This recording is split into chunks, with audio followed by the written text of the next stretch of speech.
Last night after dinner, I went to the kitchen and got a glass of ice water. Right as I was about to take it back with me to the living room, I got a phone call. When that call ended, 30 minutes later, I returned to that glass of ice water to find that it no longer contained any ice. Now, either some little kitchen elves came and stole all my ice out of my glass, or the ice melted.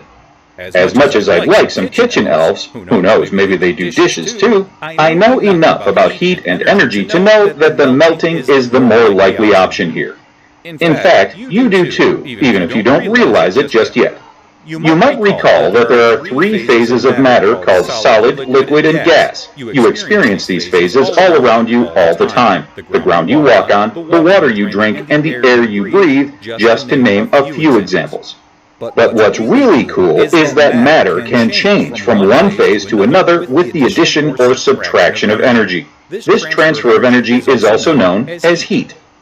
Before we go any further, I need to make one thing really clear. When matter goes through a phase change, we call this a physical change, because there is no change to the chemical composition of the matter. In other words, no bonds are broken, no molecules rearranged, nothing of that nature. This is really important, because physical changes can usually be reversed, but chemical changes cannot.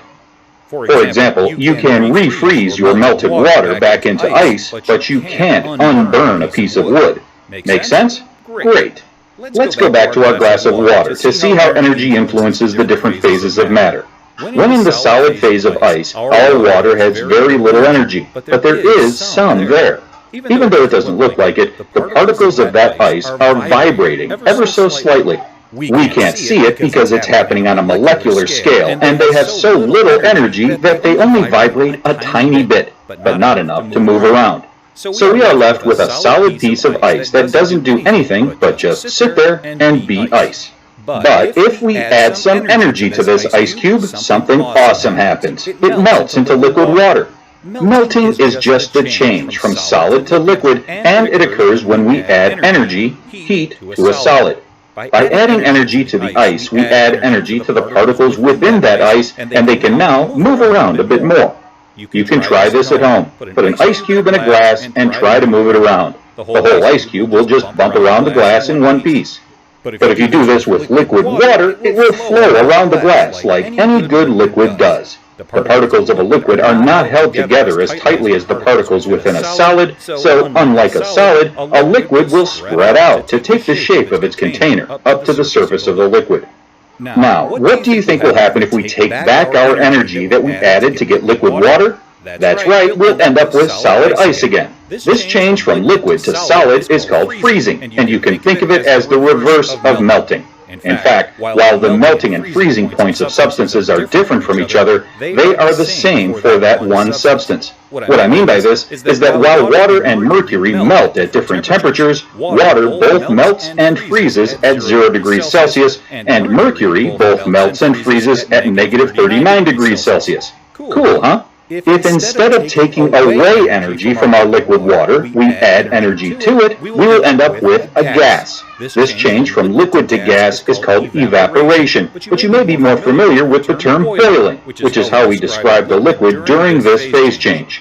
By adding energy to the water, we are energizing those water particles, and they can now move around even more than in their liquid phase. So much so, in fact, that they spread out to take the shape of the entire container. That container might be a jar, a kitchen, or the entire atmosphere. You can try this at home by simply boiling a pot of water on the stove. Once the water gets hot enough, it will start to bubble. Those bubbles are liquid water turning into gaseous water, also called water vapor, and they're trying to escape. And believe it or not, once the water reaches that boiling point, its temperature doesn't continue to increase no matter how much you crank up the heat below. Instead, the water just keeps turning from liquid to gas, evaporating into the air. Do you think we can remove heat from water vapor to get back our liquid water? You bet. This change from gas to liquid is called condensation, and you've seen this one before too. Just go sit outside on a hot summer day with a cold glass of lemonade, and pretty soon your glass will begin to sweat. This sweat is just water vapor in the air condensing on the outside of your glass as liquid water. The glass is colder than the surrounding air, so as the water in the air hits your cold glass, energy, or heat, is transferred away from it and it turns back into liquid water. And just like with freezing and melting, you can think of evaporation and condensation as reverse phase changes. That also means that the temperature at which this phase change occurs is the same on both sides for a given substance. In other words, the temperature at which water both evaporates and condenses is the same, 100 degrees Celsius. Just like the temperature at which mercury both evaporates and condenses is the same, a whopping 357 degrees Celsius. Matter exists in three different phases: solid, liquid, and gas. Because these are physical changes, the chemical properties of the matter is not altered, just its physical state. This means that we can go back and forth between phases, and we do this by adding or subtracting heat from the substance. Melting is when a solid changes to a liquid, like when ice melts into liquid water. Here we are adding energy and therefore energizing the particles of the solid.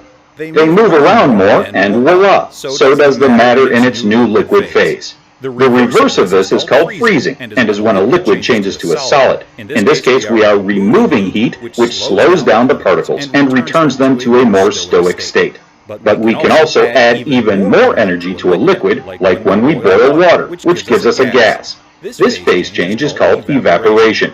The reverse of this phase change is called condensation, and it occurs when a gas changes to a liquid. For this phase change, we remove energy from the substance, which slows the particles back down from its more energetic gaseous phase.